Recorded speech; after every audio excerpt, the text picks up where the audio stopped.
Nguyễn Trọng Hưng khẳng định Âu Hà My không hề mang thai và nhận sai khi chưa ly hôn đã tìm hiểu người mới. Vụ ồn ào ly hôn giữa Trọng Hưng và Âu Hà My đã có thêm những diễn biến mới nhất.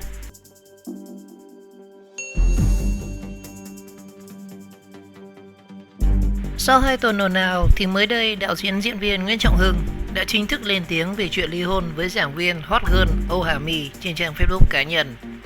Và theo đó thì Trọng Hưng lần lượt giải thích từng chi tiết trong vụ ồn ào trong suốt thời gian vừa qua. Và từ việc bỏ vợ sẩy thai, nợ tiền nhà vợ đến mối quan hệ mới đều được chồng cũ của Âu Hà My chia sẻ cụ thể. Lời đầu tiên, Trọng Hưng gửi lời xin lỗi chân thành tới khán giả đã bận tâm tới câu chuyện cá nhân của Hưng trong suốt thời gian vừa qua. Bản thân Hưng đã rất buồn và sốc khi bất đắc dĩ cái tên Hưng được đưa lên báo chí và mạng xã hội, bàn tán theo cách mà Hưng không hề mong muốn. Và những ngày vừa qua, Hưng chọn cách im lặng vì không muốn câu chuyện đi quá xa, làm ảnh hưởng đến bố mẹ, người thân hai bên gia đình. Và ngày hôm nay thì Hưng xin phép được chia sẻ về câu chuyện một lần duy nhất. Và sở dĩ Hưng quyết định lên tiếng bởi vì Hưng và vợ cũ Âu Hà My đã chính thức không còn là vợ chồng về mặt pháp lý kể từ ngày hôm nay. Và sau đây là những điều Hưng muốn trình bày. Thứ nhất, Hưng đã sai khi chưa chấm dứt quan hệ với vợ chồng về mặt pháp luật với cô ấy, mà đã đi tìm hiểu một mối quan hệ mới. Và thứ hai, về video mọi người được truyền tay nhau là hoàn toàn được cắt ghép theo chủ đích của người đăng tải. Và điều thứ ba là Hưng xin cam đoan không có bất kỳ khoản vay 1 tỷ đồng nào từ gia đình cô ấy. Và chỉ một lần duy nhất khi Hưng gặp khủng hoảng về công việc thì mẹ cô ấy đã đưa cho mẹ của Hưng 200 triệu đồng, nhưng Hưng không hề hay biết. Và khi biết chuyện thì mẹ Hưng và Hưng đã thu xếp để gửi lại số tiền trên, nhưng mẹ cô ấy nhất quyết từ chối.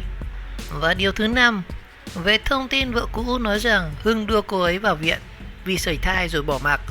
Câu chuyện sẩy thai hoàn toàn không có thật, bởi thời điểm đó thì Hưng và cô ấy đã ly thân. Khoảng giữa tháng 7 năm 2020, gia đình cô ấy gọi điện nhờ Hưng tìm cô ấy sau 3 ngày cô ấy bỏ nhà ra đi. Hưng được bạn cô ấy nhắn tin thông báo cô ấy đang ở bệnh viện phụ sản nên đã đến đó và thấy cả gia đình cô ấy cũng có mặt. Do vẫn không liên lạc được nên mọi người bàn tính là mẹ cô ấy giả vờ ngất để cô ấy lo lắng và xuất hiện. Và một lúc sau thì My xuất hiện và Hưng cùng với mọi người đưa hai mẹ con cô ấy sang viện Việt Nam Cuba chuyển nước, rồi Hưng rời đi. Điều thứ 6, về nội dung tin nhắn được cho là của Hưng và bạn. Hưng xin khẳng định đây là lần đầu tiên Hưng nhìn thấy và đọc được nội dung tin nhắn. Còn bức ảnh nhạy cảm thì Hưng chỉ gửi duy nhất cho My khi cả hai đang trong giai đoạn hẹn hò. Và lời cuối cùng thì Hưng thật lòng xin lỗi vì câu chuyện cá nhân của mình đã ảnh hưởng đến rất nhiều người. Đặc biệt là con vô cùng xin lỗi bố mẹ và những người thân vì câu chuyện của con làm tổn thương đến danh dự của mọi người. Con cảm ơn bố mẹ, những người bạn bè thân đã ở bên động viên tinh thần, giúp đỡ con mạnh mẽ hơn vượt qua giai đoạn khủng hoảng này. Và gửi đến vợ cũ, chúng ta đã từng có khoảng thời gian đẹp ở bên nhau, nhưng mọi thứ đã kết thúc và cả hai nên cư xử với nhau một cách tử tế.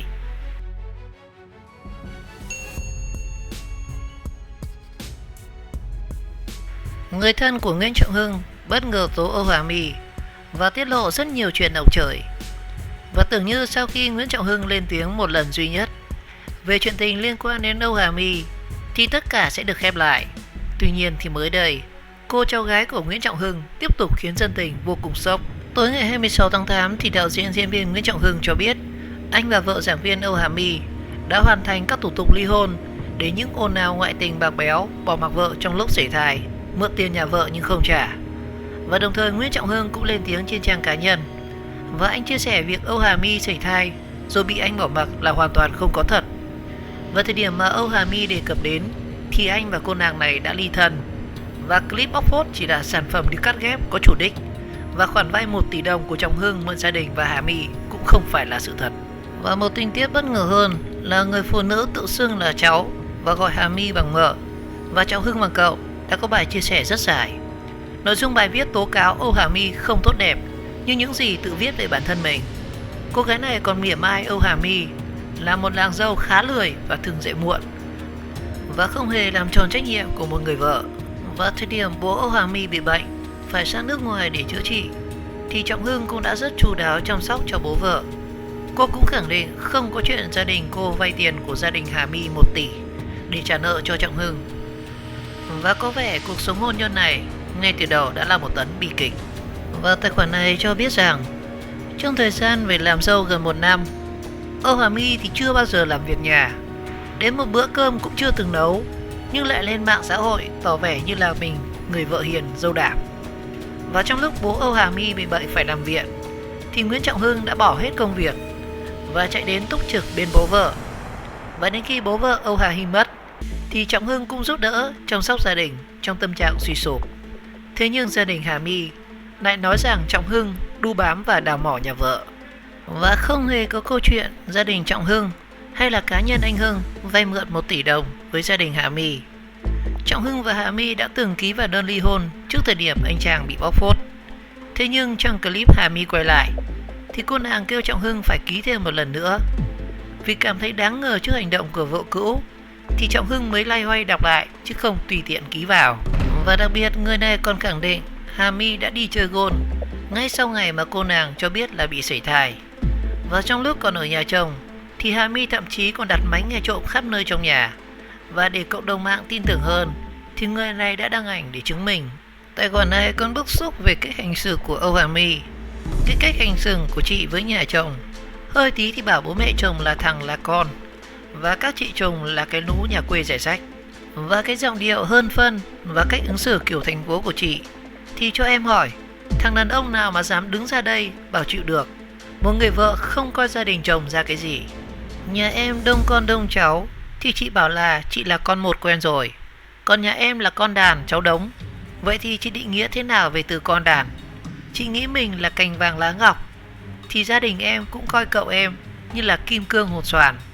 Về chuyện chị có bầu rồi sảy thai, và em nghĩ rằng chị nên đính chính và công khai lại đi ạ. Chứ ai lại sảy thai hôm sau đã đi đánh gôn như thế, thật là đáng buồn cười. Và nghe mọi người nói gia đình chị kinh doanh chuỗi khách sạn ở phố cổ, còn chị là thạc sĩ, học sinh giỏi quốc gia, cô giáo hot girl với gia thế khủng và giàu như thế, thì em nghĩ chị nên đăng ký một khóa học mang tên là Make Up Lại Nhân Cách, hoặc là theo học khóa học cách bớt ăn không nói có, và đừng sống ảo và giả vờ lắm tâm nhiều đức nữa. Gia đình thì em thấy chị diễn thế là quá đủ rồi. Và người thân Trọng Hưng còn cho biết việc bỏ bùa là có thật, và từ lúc dính bùa thì cứ đờ đẫn, bố mẹ nói thì không nghe, có vợ với mẹ vợ gọi là sồn sồn lên đi, và lúc nào cũng trong tình trạng nóng lòng muốn về nhà với vợ. Bình thường ăn mặc bảnh bao, nhưng từ lúc kết hôn chỉ toàn mặc đồ ngủ và đi dép lê với dép tổ ong.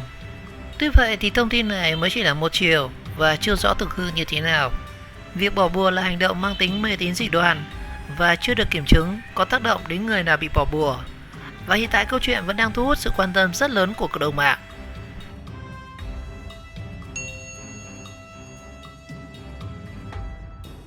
Và khẳng định gia thế không hề thua kém Ricky phố cổ Âu Hà My.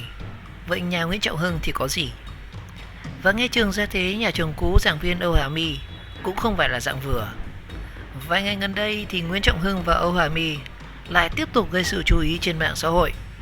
Cặp đôi cho biết đã chính thức ly hôn vào ngày 26 tháng 8.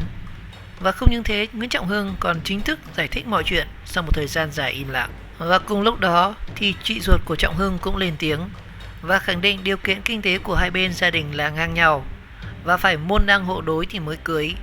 Ngoài ra thì phía gia đình của Trọng Hưng hoàn toàn có thể chu cấp đầy đủ cho con trai, chẳng hạn như là toàn bộ chi phí chụp ảnh ở châu Âu là do gia đình Hưng chi trả.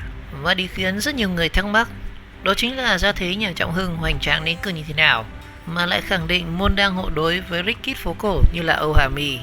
Và theo một số nguồn tin phóng viên tìm hiểu được, thì trước khi Trọng Hưng mở công ty truyền thông thì bố của đạo diễn trẻ này đã có rất nhiều kinh năm kinh doanh ô tô, và căn biệt thự quê nhà ở Hưng Yên của gia đình Hưng cũng cao đến 7 tầng sừng sững ở con phố.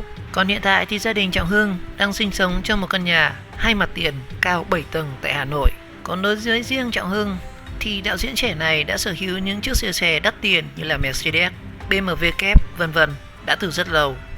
Và đám hỏi lẫn đám cưới của Trọng Hưng Hà My cũng được đầu tư rất hoành tráng, không chỉ về mặt không gian mà còn có sự xuất hiện của những dòng xe siêu sang như là Bentley. Và từ rất lâu thì bản thân Hưng cũng đã sắm cho mình những chiếc xe Mercedes khá đắt tiền. Ngoài ra thì anh này còn thường xuyên check in những chiếc siêu xe rất xịn. Và đám cưới của Trọng Hưng Hà My đã có sự xuất hiện của rất nhiều chiếc siêu xe sang trọng.